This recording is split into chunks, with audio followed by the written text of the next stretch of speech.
Kemudian ada lagi warisan yang sama-sama kita lihat, yaitu undang-undang yang sekarang ini.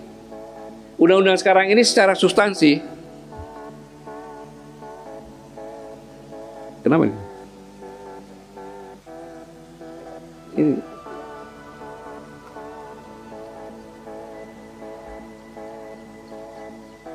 kamu situ.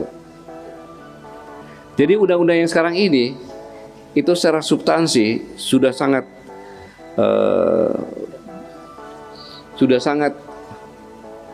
menyimpang, sangat besar. Struktur Ketatanegaraan Indonesia telah berubah sangat besar. Bahkan Profesor Dr. Kailan menyatakan yang dari UGM sudah sekitar 97% isi konstitusi telah berubah dari konstruksi awalnya. Konstruksi awalnya kan kita berpedoman semuanya kepada pembukaan Undang-Undang Dasar 45, pasal 2 sebagai tujuan dan pasal 4 sebagai Pak Prato, Pak Sugeng Rawuh, Pak. Monggo, Pak.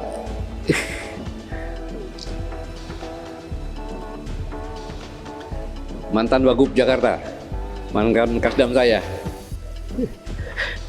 Monggo, Pak.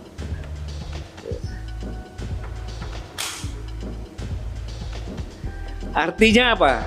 Yang berubah bukan hanya pasal teknis, melainkan filosofi dasar hubungan negara, rakyat, dan kekuasaan yang saya katakan tadi.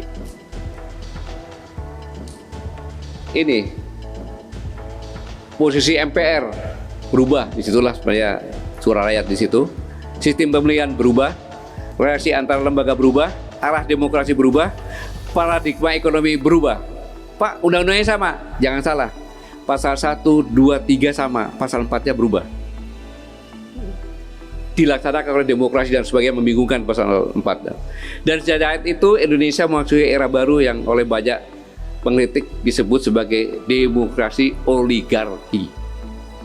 Ini oleh saya dari acaranya beliau juga di Bandung Pra-Kongres. Memang reformasi 98 itu dengan niat yang sangat mulia, yaitu rakyat ingin menghapus KKN, rakyat ingin membatasi kekuasaan, rakyat ingin membangun demokrasi yang sehat. Tapi hari ini banyak rakyat mulai merasakan bahwa reformasi justru melahirkan paradoks. Korupsi semakin besar, politik semakin mahal, hukum terasa tajam ke bawah namun tumbuh ke atas, partai politik berubah menjadi kendaraan elit, kepala daerah khususnya mencari endorsement dari partai, kalau nggak bisa jadi kepala daerah, dan tidak aman, dan demokrasi akhirnya lebih banyak dikuasai pemodal dibanding rakyat. Reformasi yang dulu menjanjikan pembebasan perlahan berubah menjadi mekanisme legal untuk mengkonsolidasikan oligarki. Dalam teori politik modern, fenomena ini dikenal sebagai autokratik legalisme, yaitu hukum tetap ada, pemilu tetap ada, lembaga negara tetap ada, tapi substansi demokrasi perlahan dikendalikan oleh jejaring kekuasaan, ekonomi, politik. Ketika konstitusi kehilangan filosofi kebangsaan, Indonesia kehilangan orientasi kebangsaan. Ini bahayanya. Tujuan negara kan jelas dalam Undang-Undang Dasar 45 pembukaannya, melindungi segenap bangsa Indonesia, memajukan kesejahteraan umum, mencerdaskan kehidupan bangsa, dan ikut melaksanakan ketertiban dunia. Namun realitas hari ini justru menunjukkan sebaliknya, sehingga kesenjangan melebar, distrust publik meningkat, kepercayaan pada pemerintah, ketahanan nasional melemah, politik identitas semakin mudah dimainkan, dan bangsa ini terlihat kehilangan kesadaran sejarah. Ingat, membangun masa depan tidak boleh melupakan sejarah.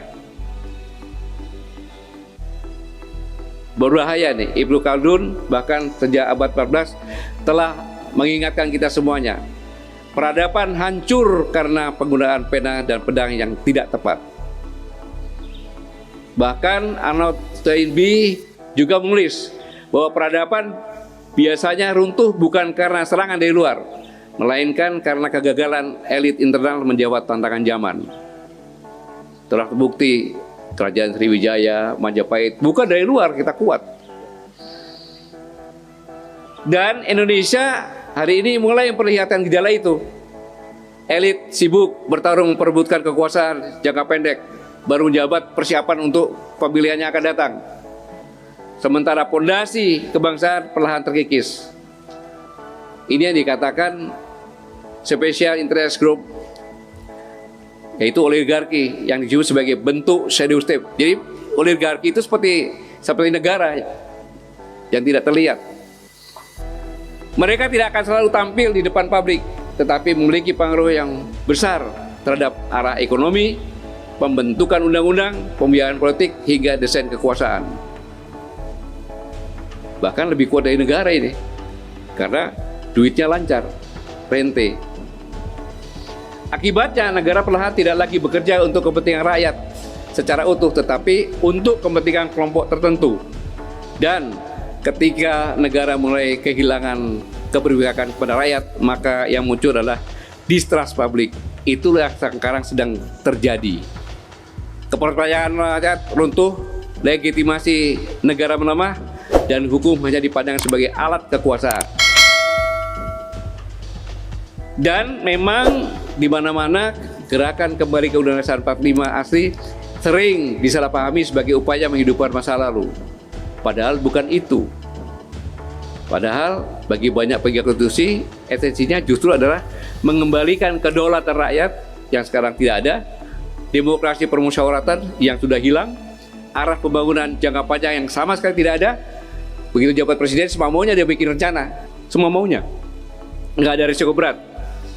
Dan kemandirian negara hilang semuanya. Sebenarnya kembali itu tidak menolak sebenarnya, tetapi menolak perubahan yang tidak memiliki landasan filosofi. Landasan filosofi pembuatan dasar 45 dan Pancasila itu tidak dilakukan gitu. Menolak perubahan yang dianggap tidak memiliki landasan filosofi dan dilakukan tanpa metodologi kenegaraan yang matang. Kita bisa buktikan, kita bersidang, kemudian jadi undang-undang, itu sekian undang-undang bisa dilakukan, padahal kalau dengan proses yang benar, dikonsep, disidangkan, setelah itu disosialisasikan, dan seterusnya. Satu kata kunci, kedaulatan politik, kedaulatan ekonomi, kedaulatan hukum, kedaulatan konstitusi. Itu yang paling penting di negeri ini. Sebab tanpa fondasi konstitusi yang kuat dan berakal pada kepentingan nasional, negara akan mudah dikendalikan oleh oligarki ekonomi, kepentingan transaksional, tekanan geopolitik global maupun konflik elit domestik. Dan dalam pidatonya, narasumber mengkritik keras kondisi fiskal Indonesia dengan menyoroti utang negara, defisit APBN, pelemahan rupiah, dan turunnya kepercayaan investor. Menurutnya, tekanan ekonomi bukan lagi sekedar angka di atas kertas, melainkan telah membebani kehidupan masyarakat. Pernyataan tersebut merupakan analisis dan pandangan narasumber yang masih menjadi bagian dari perdebatan publik. Tapi nggak tahu orang kita tahu apa, nggak tahu saya. Inilah yang dilakukan sehingga konsentrasi itu tidak penuh. Apa dampaknya? Mari kita lihat kondisi ekonomi Indonesia hari ini. Bukan dari opini, tapi dari angka-angka.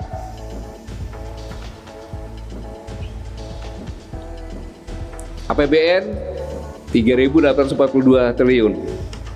Pendapatan untuk APBN tidak murni, hanya cuma dapat 3.153,6 triliun. Berarti belum operasional sudah defisit 689,1 atau 17,9% defisit anggaran. Kemudian utang luar negeri 9.638 triliun. Jatuh tempo pada tahun ini adalah 833. Harus dibayar oleh APBN itu. Jumlahnya 21,67%. 833 triliun. Kemudian bunga ini ada utang luar negeri hanya 60, utang dalam negeri, SUN dan lain sebagainya harus dibayarkan, berjumlah semuanya 599 triliun atau 15,59%. Pada triwulan 1 bulan Maret Menteri Keuangan menyampaikan defisit anggaran 240 triliun. Berarti 6,25 triliun. Jadi per bulan April defisit anggaran sudah 2.361,1 triliun atau 61,41%. Jadi APBN triwulan 2 hanya tinggal 1.481 triliun. Ini yang menyebabkan kita akan mengambil hutang lagi, gak ada jalan lain. Ini akhirnya transfer daerah tadi yang saya sampaikan ini harus dilakukan karena ini. Belum lagi kalau kita bicara subsidi BBM, ya kan, MBG dan lain sebagainya. Ya, kita bersyukur kepala MBG yang botak itu sudah diganti. Ya. Tetapi sangat disayangkan, coba diganti.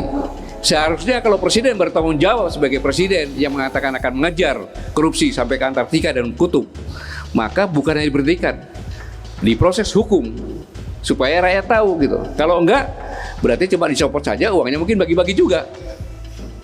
Kan boleh beranalisa seperti itu. Harusnya proses hukum semua yang dicopot itu proses hukum sehingga ada kepastian hukum. Rakyat tahu bahwa uang negara itu bukan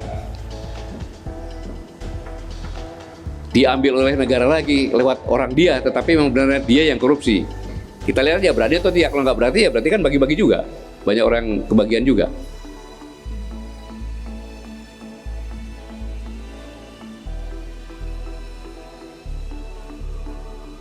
Kemudian APBN. APBN itu dipatok dengan nilai 16.500 per 1 US dollar. Sekarang sudah kurang lebih 17.854, sudah melewati hari kemerdekaan. Kalau seandainya 17.845 kan kemerdekaan yang kedua itu. Harga minyak dipatok 70 US dollar. Sekarang 90 US dollar per barel lebih. Dari sini belum kita hitung tadi tuh. Kalau udah hitung lagi kan pasti berkurang lagi. Ini. Nah, mengapa ini terjadi? Karena ini menyebabkan kepercayaan publik dan investor hilang. Jadi investasi jangka pendek di negara manapun itu adalah saham. Ketika saham turun bulan Januari 9135, kemudian hanya berapa bulan kemudian Mei 5 bulan turun 6371. Paling merah kalau dia katakan ini faktor luar negeri, itu bohong.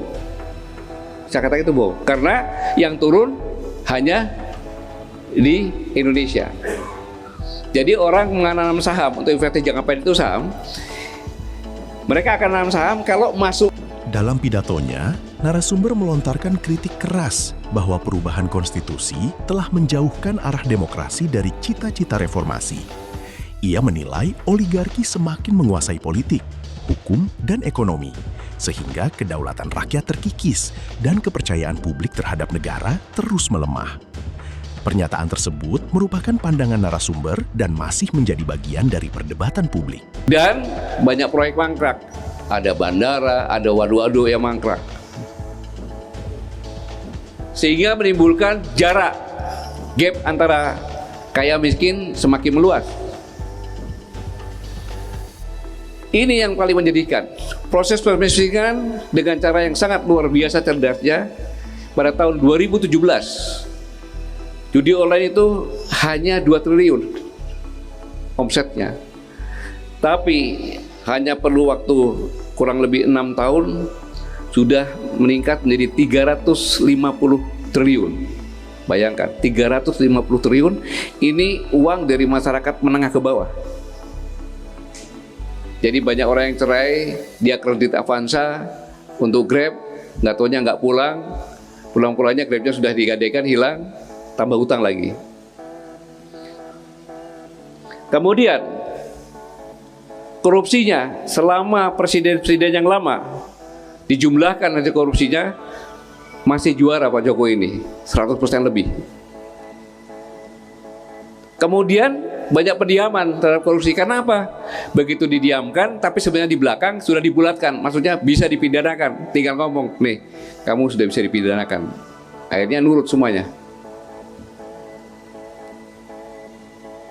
Beras pun, harga beras kita ini lebih mahal, 20%. Dan kelas menengah sulit bermimpi untuk bisa punya rumah.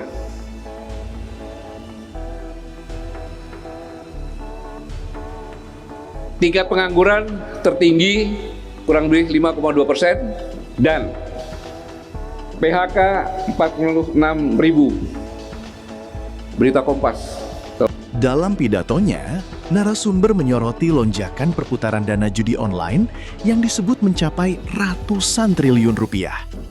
Ia menilai kondisi tersebut telah menggerus ekonomi masyarakat, memicu utang, perceraian, dan kemiskinan, sekaligus mempertanyakan efektivitas penanganan pemerintah. Pernyataan tersebut merupakan pandangan narasumber dan masih menjadi bagian dari perdebatan publik. Terima kasih sudah menonton. Jangan lupa like, komen, dan subscribe. Sampai jumpa kembali.